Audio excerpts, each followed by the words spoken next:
Hot hatches are wonderful things. They're the best of all worlds. You've got room in the back for a couple of small people, space for your shopping, and you can aim them at the horizon and go for a wonderful blast in the countryside. But sadly, they're a dying breed. The market's changing. Regulations are making it harder and harder to build them. Costs are rising higher and higher. It's all a bit depressing, really. Luckily, I've got a good one to lift my mood.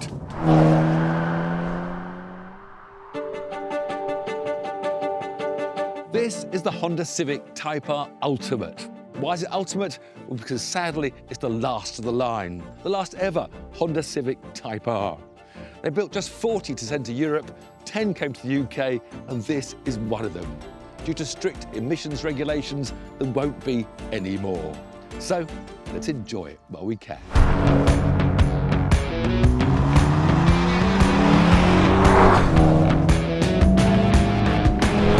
The Honda Civic Type R has been a hot hatch favourite for a long time. The first generation wasn't actually exported to Britain, but a few that sneaked them in privately loved them. But then in 2001 came the second generation EP3 version, and it took the hot and a hot hatch very seriously. It had this wonderful high-revving VTEC engine producing 215 horsepower. It was lively, it was exciting. It had a gear lever right up here by the steering wheel, almost like in a racing car. It had lift-off oversteer on demand, and I absolutely loved it. Now, as with the Honda Prelude that we featured a few weeks back, before I started, I got rid of all those bongs that seemed to annoy everybody, showed that it's not really that difficult.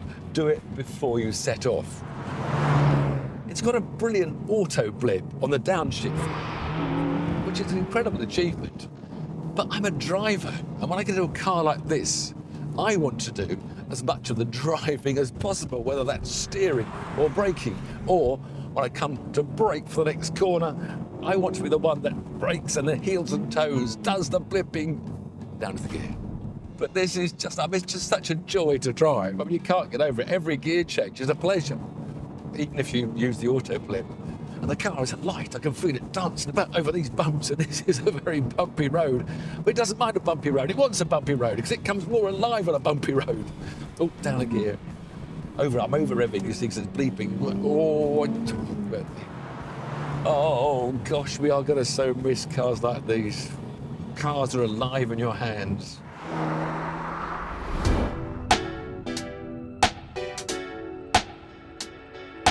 This might be one of the most special hot hatches ever to hit UK roads. And with only 10 of these Ultimate Editions here, chances are this is not going to be your daily driver. Cars like this spend a lot of time tucked away, waiting for their moment. Great for keeping them pristine, not so great for the battery. And when you are ready to go for a spin, you don't want the flat battery stopping you. That's why we use a CTEC CS1 to maintain all of our vehicles' battery health. There's no complicated setup or guesswork, it's easy. Connect the clamps, plug it in like this, and then it automatically figures out what the battery needs and keeps it in perfect condition.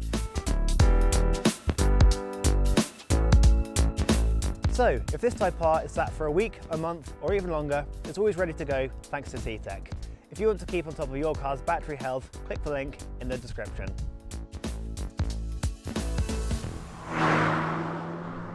As power figures rose, lap times tumbled, and the Civic Type R grew up. It became a purposeful, record-breaking machine. In 2017, an FK8 with 320 horsepower broke the Nürburgring front-wheel drive lap record. It looked a bit too much like a Battlestar Galactica spaceship for my liking, but there was no doubt it was fast. Having lost its record to Renault Megane, in 2023, the latest generation of the Type R grabbed that record back by squeezing another 10 horsepower out of the 2-litre turbocharged VTEC engine, which now would launch this Type R to 62 in just 5.4 seconds.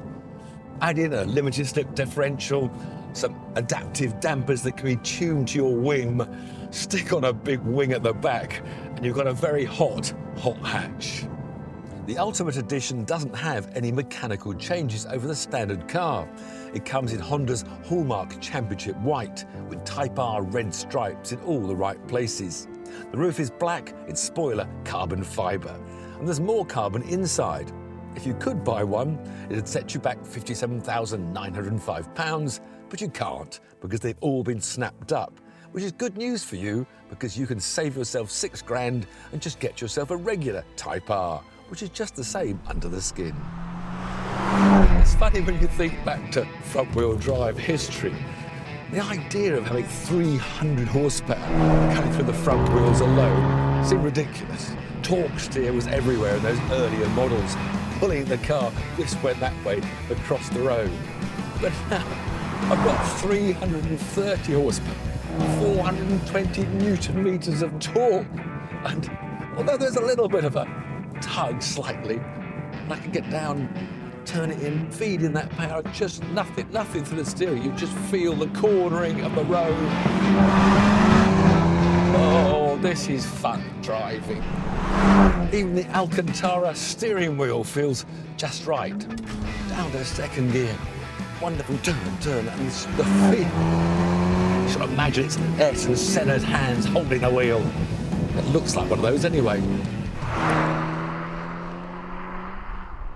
You could look at this and wonder why Honda bothered. I mean, the current Honda Civic Type R is an accomplished machine. Did Honda need to do it? But then look at it in another way. For nearly 30 years, the Honda Civic Type R has been adored by so many for its driving thrills. It's taken kids to school, it's been modified to within an inch of its life, it's been revved and raced and rallied. It really does deserve an ultimate celebration. More revs, please.